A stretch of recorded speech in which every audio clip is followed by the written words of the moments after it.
my friends? I am Rick, and this is your seat at the table, and we're going to talk about the Oberon Confederation, a minor house or a minor wannabe upstart by some people's standards, and by many others, a terrible bandit kingdom with aspirations. I also want to talk a little bit about some more on just what it takes for these little periphery states to actually maintain and field battle mech units, potentially how do they keep themselves resupplied outside of the obvious, we're going to take it from our neighbors kind of thing, right? So the Oberon Confederation is a common entity amongst the inner sphere or the periphery when in the case of its founder, he was a disgruntled commanding officer of a major house military unit, and he went rogue and took some of his unit with him, established himself on a planet, began raiding banditry against his neighbors and anybody and everybody that he could get could reach, and managed to be successful enough at it that he started to establish the makings of a minor house. And that's something to take into consideration too. Just how is a house determined in our BattleTech universe? We obviously know the big ones: House Merrick, House Davion, House Karita, House Liao, House Steiner. Well, that's because they're all powerful individuals and or powerful entities in control of very large nations, interstellar nations. But it's a period system that was established back before the Starlet, and where it was understandable that communications, especially before the SLDF HOLA network was established, or as what we know as Comstar, allowed for almost instantaneous communication between worlds, and not so instantaneous communication because the further down the chain, as you well know, they go, the longer it takes for communications to get from. So some periphery world, it could take months for a message to get someplace else, where a core capital planet can pretty much talk to any other Class A HPGs instantaneously if they're willing to pay the steep price for doing so. So with this lack of communications, or this communications lag, it makes it very difficult to manage and rule such a far-flung empire. This has been a kernel of issue from the very get-go, and it makes perfectly good sense to me. You can use command network jump ships to create a Pony Express system, but once again, it takes up a lot of resources and extremely rare resources in more modern times. Even with the advent of clan invasion and clan inclusion in the inner sphere, I have yet to hear anything about any significant developments or construction of new shipyards to fix the major fatal flaw of humanity as we know it. We do not see an influx of new starship or jump ships being constructed, let alone any technological advancements in any serious venue. I mean, we do see a few rare steps. The additional lithium drives allow them to do a double jump kind of scenario for certain individual ships that have them mounted on them. But for the lion's share of places, that's not completely functionable and doable. So anyway. It's outside the Oberon Confederation, outside the Lyran Commonwealth, formerly part of the Rimworlds Republic. Numbers of worlds that controls is 10. The current ruler as of 3025 was Hendrik Grimm III. Military strength was 2 regiments. Technological levels good. Literacy level poor.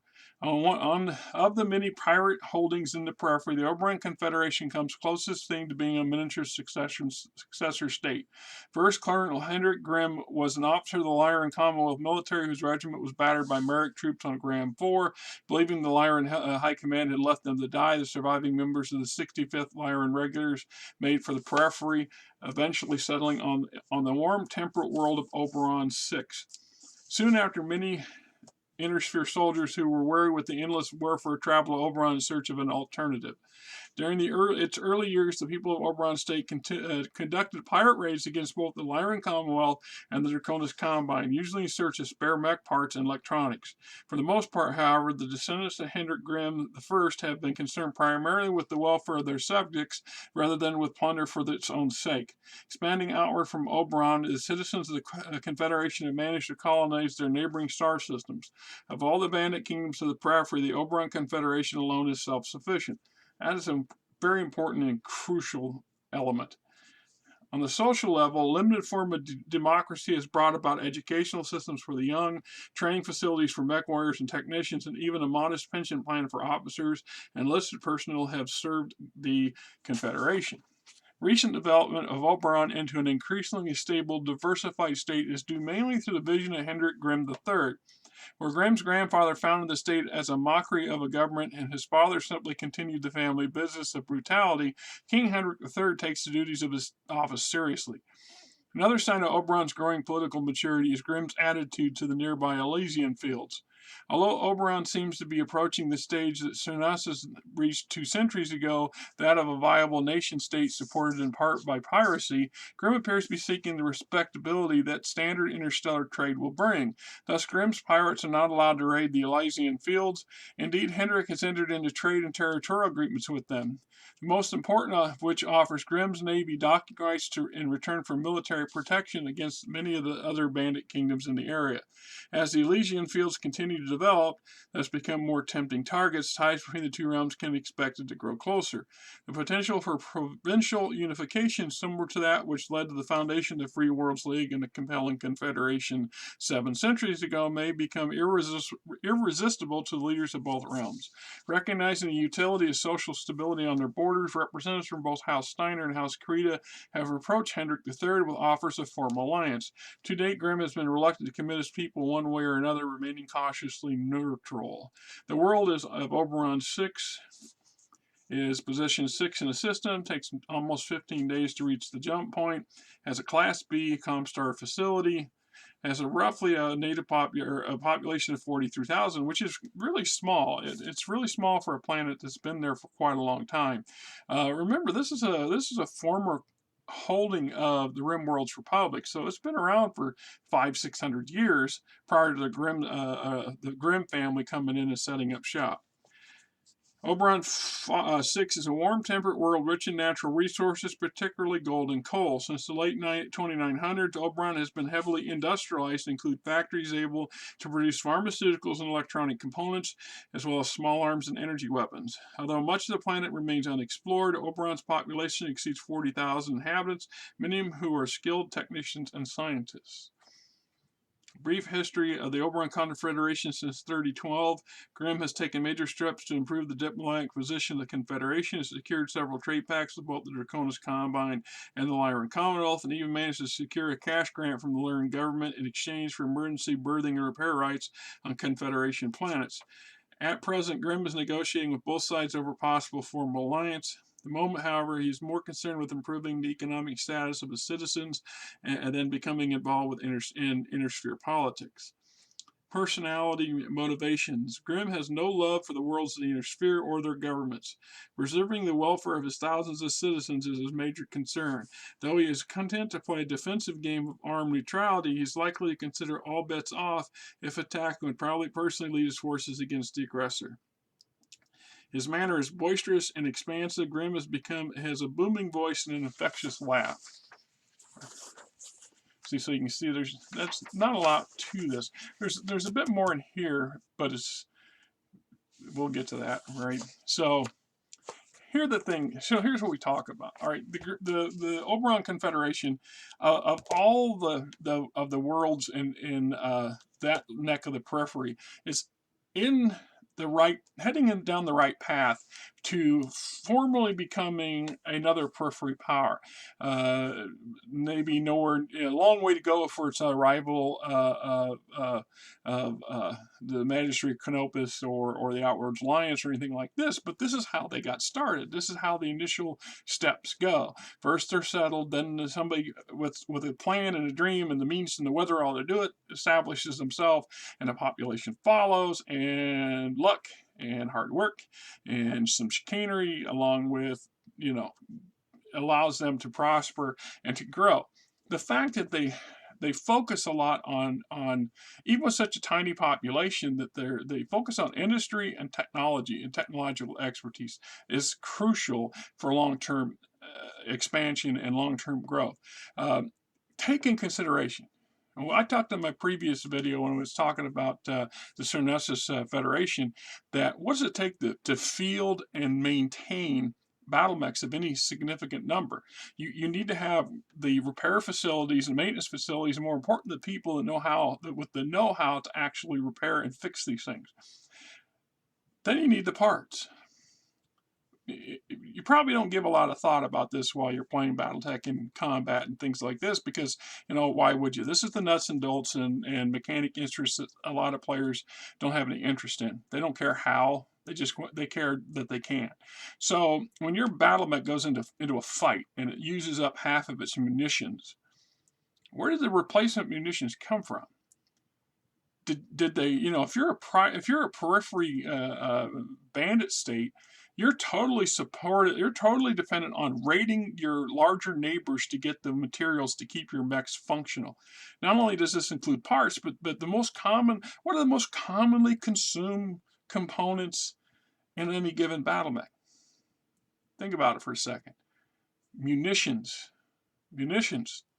right? Munitions. Everybody thinks about the ammo. Armor. Not so much thought about it. It's just taken for granted. Well, we just burned off 10 tons of armor off our heavy mech. It needs replaced.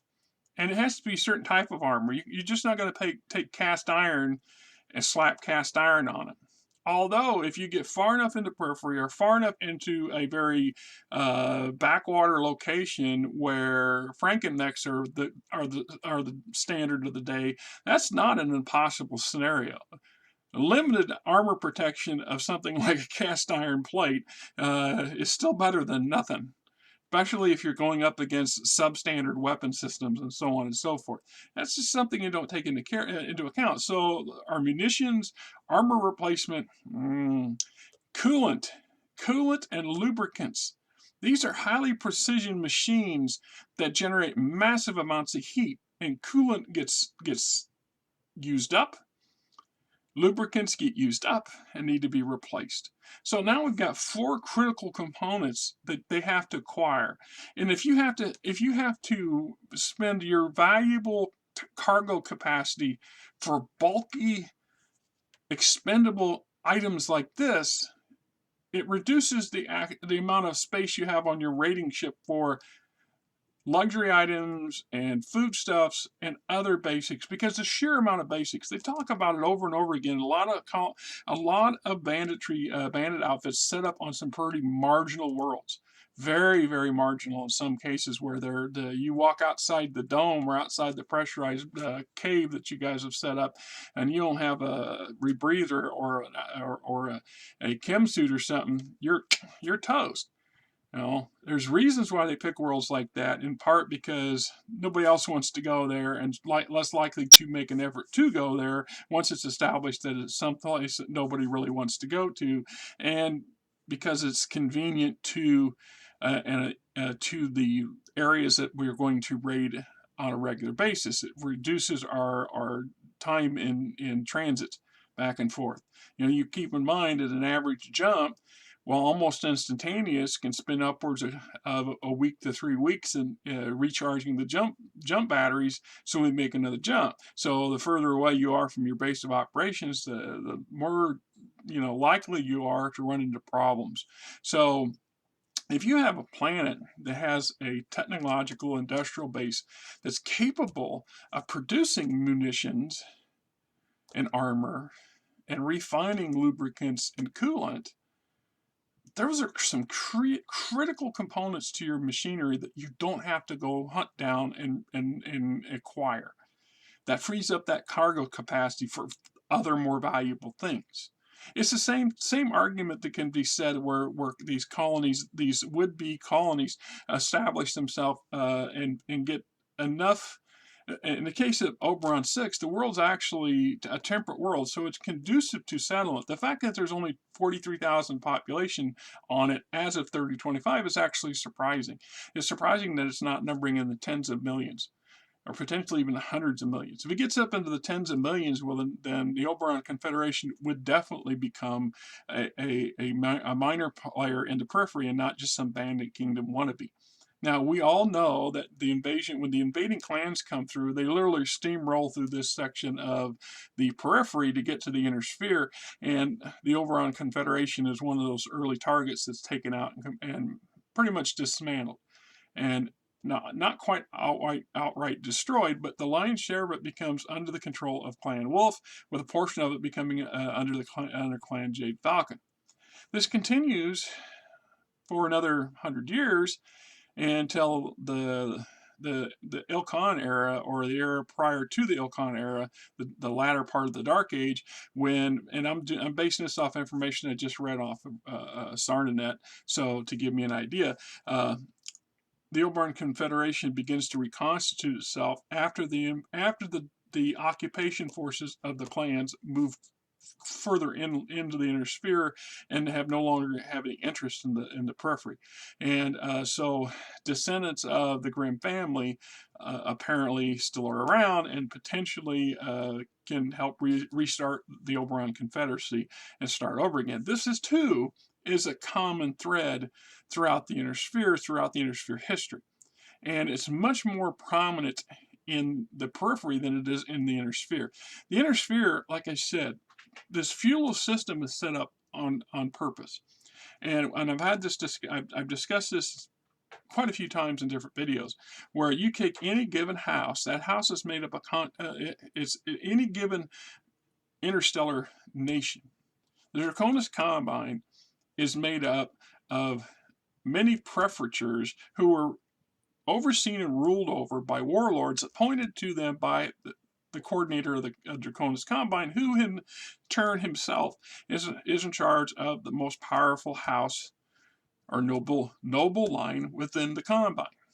And it radiates out from there. So each periphery, you know what I'm talking about, each subdivision within the Combine is actually made up of dozens and dozens of smaller minor houses, and it's literally a Ponzi scheme or a pyramid setup with many tiny smaller entities answering to the next layer up and the next layer up. And this is how, because of the sheer vast distances of communications and transportation delays that can maintain and operate such a vast interstellar empire, is because they rely on subordinates or minor lords, minor ladies, to do their part, to control and oversee their piece of the pyramid.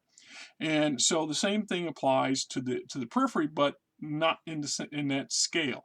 Because in the inner sphere, everybody's more or less established and mutually supported. So if we want to look at the hot mess that's the Free Worlds League, there are literally several score of these minor states, whether they're run by a nobility system or one variation or another of a government body. They still all answer to a tier system, and in return are lorded over and guided by House Merrick and whoever's sitting in the throne or the seat for House Merrick. So in the case of the Oberon Confederation and other entities like this, the fact that they have an industrial base that's growing and a technical base that's growing, and that they develop their own schools for technicians and mech warriors and just schools in general. So they're attempting to raise their literary levels and their abilities to not only maintain but manufacture base components. It stipulates that they've got the beginnings of electronics industry. This is critically important because how many bits and pieces of electronics are required to keep the average battle mech functional, or the jump ship or the drop ship functional? A lot. And if you have to purposely raid your neighbors and hope and pray you get your hands on the stuff that you need to keep your mech and keep your shit running, and you can't, you got some big problems. And part of rating is not an exact science. You don't get to just waltz into the local Walmart or the Comstar Mart and pick and choose what you want off the shelves. You got to grab and you got to do a smash and grab, get what you can, and hightail it for the stars, and to keep anything that you got intact. Because if you send a raiding party out and it runs into some serious opposition and your raiding party gets smashed, well, you're worse off than what you were before you went in. A lot of these raids are not meant to go in as all-out combat and war. Get in, get your stuff, get out, with as little casualties or possibly none, and no damage, as little damage as possible, and ideally no damage done, and hot-footed out with whatever it is you were lucky to get your hands on. This is hit or miss. This is what also leads up to the let's call it, the shadow trade networks that are established throughout the inner sphere and the periphery. They're especially crucial to the periphery. So if this bandit group raids this, that, and this, and they get stockpiles of, I don't know, of mech actuators, and they're for about 20 different types of mechs that they don't have in their inventory, then this is just wasted material, and it needs to be dealt with appropriately. So if you can trade those actuators to another bandit outfit that recently got themselves some DI computers that would fit into some of your machines, right?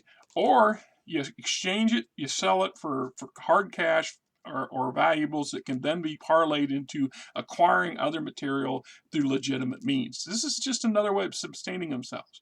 So any kind of bandit king or would-be bandit lord who wants to stick around for any length of time needs to think about this other stuff. And this is the sort of stuff that over time develops them into expanding and exploring and settling and conquering their neighboring planets to get the resources, the materials, manpower, whatever, influence, whatever, to help sustain their chosen particular lifestyle. So the Oberon fields has the ability to produce armor, has the ability to produce basic components, some electronic components. While it doesn't mention it, I imagine that there's some basic refining going on, so that they can make lubricants and potentially coolant. And if this is stuff that they need specific resource materials to combine together, they can import those. They can get them through trade, or they can just outright find a source of them and go take it. But the more that they can produce locally, the better off they are. Munitions is the same thing. Now, I've always, there's always been a quite a spirited debate between expendable munitions weapons on mechs and energy-based weapons. Energy-based weapons obviously have an advantage because they do not, while they generate excess heat, they do not consume munitions, which means your mech's not using up a part of its components that need to be replaced on a regular basis, or the mech is less than functional, if functional at all. Where the opposite side of that coin is the more remote the location, the less access you have to qualified technicians that can maintain and repair energy-based weapons, and the components, the electronics, and the circuitry, and the finely wrought whatevers that go into those things. Think of the capacitors in most of these devices. How hard are they to manufacture? In some cases, they have to be manufactured in zero-G factories. This is one of the reasons why as of 3025, ferrous armor is almost extinct. It's almost unheard of in the inner sphere. Indosteel is the typical go-to for most mechs manufactured since the fall of the Star League, because after the first succession war obliterates a large percentage of the orbital factories, there are just very few factories left that can, because these are components, endoskeletons, my understanding is created in a zero-G vacuum. and it needs zero G to be dealt with, to be created properly, and those require some pretty extensive orbital facilities that have a lot of tech in them. And if you don't have the means to repair that tech or run that tech or maintain that tech, then that tech fails. What doesn't get outright destroyed in the war gets, eventually deteriorates to the point where they're no longer functionable, or nobody knows how to flip what switch to flip to get it to work right. So then they see this suddenly Indosteel is a rare bird and almost unheard of as of 3025. None of us knew about it until the plans showed up, and we entered, and FASA and then later FanPro and Catalyst start introducing new technologies and new weapons, and then claiming that this, rightly so, that this is actually a resurgence of technology that existed, during the height of the Star League. But with the succession wars and the House Lords hell bent on beating each other into the ground, they lost the ability to produce these things. So for any small pirate hold, where you're talking a lance or two of mechs and some basic infantry and maybe one ratty drop ship and a really questionable jump ship getting around, the fact is they got to be grateful they can get whatever they can, and then they need to take it to places like Port Crin, for example, that's a known trade world for fringers. So what their loot, what of the loot they grab they can't use directly, they can parlay into stuff they need one way or another. So trade is an important part of being a bandit king. It's not just all about just smash and grab and living high on the hog, because you won't last very long. You just won't. So with the Oberon Confederation has all the earmarkings for this. I suspect in my next video I will ramble on about the critical lack thereof of starship, jump ship, and dropship maintenance and repair in the periphery. If it's bad in the inner sphere, it's non-existent or damn near non-existent in the periphery. Yet there has to be something. Otherwise, everything with a ground transportation with a ground halt decades and millennia ago, or hundreds of years ago, and the periphery would literally have an outer bounds that if it wasn't, if they're not acquiring jump ships, which are hard to do, even jacking a jump ship is very hard to do. And if you jack one too damn many of them, you guarantee the house or the entity that you're taking them from is going to hunt you down, and they're going to come get you. So anyway, the fact is that it's not enough to just have your mechs and your troops and your mech warriors and a place to go hold up and count your loot and stuff to spend your, some place to blow your loot on, but you need the means to get those consumables replaced. So if you have a modest technological base and a lot of these upstart periphery bandit kingdoms that are on the cusp of becoming a formal stellar nation, house-wise specifically, would have the means to manufacture things like autocannons or autocannon munitions and machine gun munitions and Gauss rifle slugs and things like this. Now, see, that Gauss rifle, that's kind of a balance in between both a kinetic used up munition and electronic weapon. It's a combo of the two. That's why it's so sophisticated and so damage prone. Or it's it's something that would be hard to keep maintained on the long term, but it does such amount of damage. It's a very desirable item to have. So the fact that you can replace your SRMs and your LRMs and your machine gun ammo and your autocannon ammo is crucial to functioning. If 3/4 of your units mechs are dependent on munitions and you don't have a steady supply of them to replace your what you're using, you're kind of screwing yourself. It's just being truthful. And this can even be considered cottage industry. It wouldn't take too many people in a small machine shop somewhere with just enough knowledge to know how to cast the shells and the slugs, and to a chemist that can mix the right components together, preferably components that can be acquired from the local planet or two, and to form the propellant that goes within the slug and create the weapon munition that you need to replace. So when a place like the Oberon 6 starts talking about a beginning elements of electronic industry, oh my God, now they're having the possibility, and small arms manufacturing. It's said right in there, talk about small arms.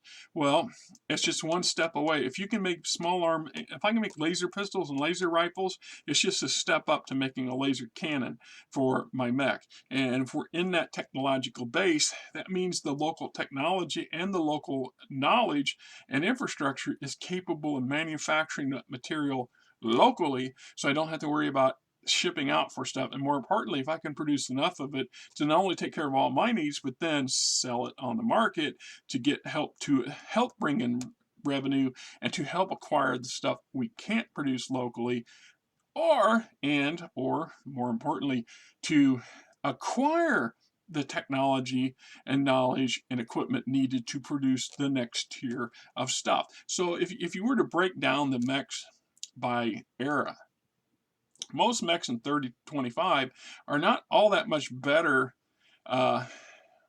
kinetically speaking, weapon systems and targeting systems than the various earliest designs, like they came around after the Mackie. It's in the next second, third, fourth generation mechs that came after the development of the mech that we get the stuff that's on par with, the Starleague era stuff that's almost on par with Clan's Omni-Mech technology. The backsliding. So if we had 5 tiers or 5 classes of tech base, and Tech 1 was what made a Mackie function, and anything less than that, you just can't produce a mech and the components for it. And the Tech 5 is Clan Omni-Mech technology. Well, obviously the inner sphere is slid at the beginning of 3025, is slid back to about a tier 3 or class 3 or class 2 technology base, where we can produce some pretty good stuff. We're basically replicating the existing stuff we have, and we can repair some of it, we can replace some of it, we can put new stuff in the field on a very slow basis. So there you have it. Some of the things you don't consider unless you're really into the system, because the early mechanics are there. They have you keep track of stuff for a reason. It becomes a bit of a resource management game in that aspect, and I get it. There are a lot of people who just do not care about that. It's the same with the video games. The video games detract from the pen and paper versions because the computers will just automatically take care of that. You fight a battle, your mech gets damaged, you're successful, or you manage to get out of the scenario, your mech goes back to the dropship bay or the maintenance facility or what have you, and by the time it's ready to go do the next campaign or the next scenario, your mech's been depending on the video game, has been completely restored. All of its ammo bays are completely reloaded, and nobody ever cared to check if the oil was low or if the coolant was contaminated. So it all boils down to what level of interest you have and how much realism you want. Another thing that there's a YouTube channel that I blog to called Techniques and something, and we talk a lot about the what fors and why fors of why the game systems are set up the way they do, and how that influences how we do stuff. And the buy-in. The more you buy into the story, the more enjoyment you get out of whatever you're doing. So there are some players, it's just all about the game. I'm in, smash, grab, beat up stuff, shoot up stuff. All my mech got destroyed. Let me get a new mech. No big deal. Then there's some people who really love the lore and the history, and they want to, they understand a little bit more of the bigger picture. So when they are playing the game, whether it's a tabletop version or the role-playing version or a video game, they can envision their part in the grander scheme of things. They can understand the history, the sheer volume of what came before. All right. So in the aspect of the Periphery and the Oberon Confederation, we understand how it was established. We understand that as of 3025 was actually on the verge of breaking out and becoming the next Turian Concordat or the Marian or Magistracy of Canopus, unlike say the Marian Hegemony, which was getting into that same range, but they both entities they're another generation away from becoming even bigger and better. They would need to double and triple the size of the planet systems that they control and their populations, but the building blocks are there.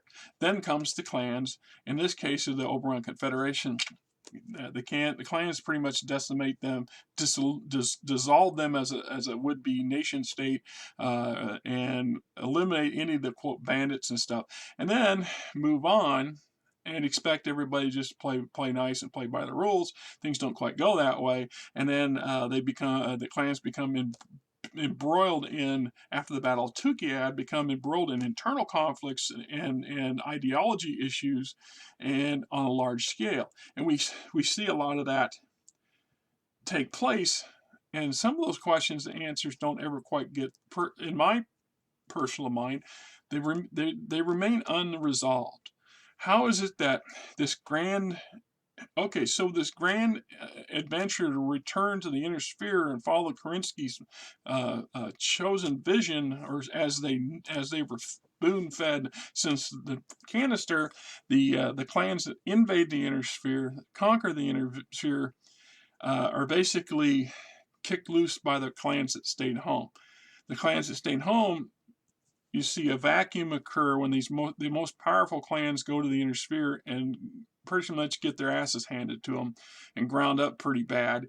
And then the Battle of Tukiad just shames them to no end. So the clans that stayed home suddenly become more potent and more powerful. And then with the inner spheres, quote, Reborn Star League, going all the way back to clan space and decimating clan Smoke Jaguar as an abject lesson to the rest of the clans, saying, don't come mess with us, hippity skippity, get off my whatever. Opens up a lot of doors for those home clans who suddenly don't want anything to do with the losers that went off to the inner sphere and didn't do a good job. Meanwhile, there's just as many of the ones that went, like Clan Ghost Bear, for example, just up and decides that this is where we belong and this is where we're supposed to be, and they move lock, stock, and barrel to the inner sphere and then turn their back on the home worlds from where they spent all their evolution and earliest days. So this begs questions, a number of questions. There's no bad blood. There's no hard feelings between these two groups, the state, the at homes and the inner sphere clans now, or is there an opportunity or chance where these inner sphere or the home clans are going to get supported big enough and powerful enough to make their own swing at the inner sphere, and potentially the quote abjured clans that they cut loose, and vice versa. So, now we have an Ilkan sitting on Terra, who has a major uphill battle to enforce what Kerensky said you'll have. If once you take Terra, you will be the top boss clan, and everybody will do what you want and everything, etc. Yeah, you and I both know that's not gonna happen, and I still honestly believe, or really want to believe, that there's another big baddie potentially lurking in the wings out there after clan the not named clan was supposedly destroyed and eliminated, when in truth they weren't. And like I said, there's a very hint and sad tidbit thing suggests that there are potentially 8 clans now that came out of what was left of the clan Wolverine that's got their own enclave potentially waiting to go out there. So we also see, after, like I said, about roughly 3140-ish, the Oberon Confederation is starting to resurge itself a little bit. It starts out again and starts conflicting with something called the Barons, and this, of course, brings in conflict with Ghost Bear and some other stuff. But it also shows that because we know that a lot of these regions of space, this was the RimWorld's Republic, and now it kind of make sense as to why they never really stated, to the best of my knowledge, why the clans invaded the inner sphere where they did and how they did. Now it makes sense. The clans, with this tradition-rich, this extremely xenophobic when it comes to how the star, this godlike view of what the Star League was supposed to be, comes back and chooses to re-enter the inner sphere by going through the heart of the Rimworld's Republic, what was House Amorous, etc., etc. Anyway, this is Rick, and I'm done babbling for this one. Till next time, you guys have a great weekend, and game on!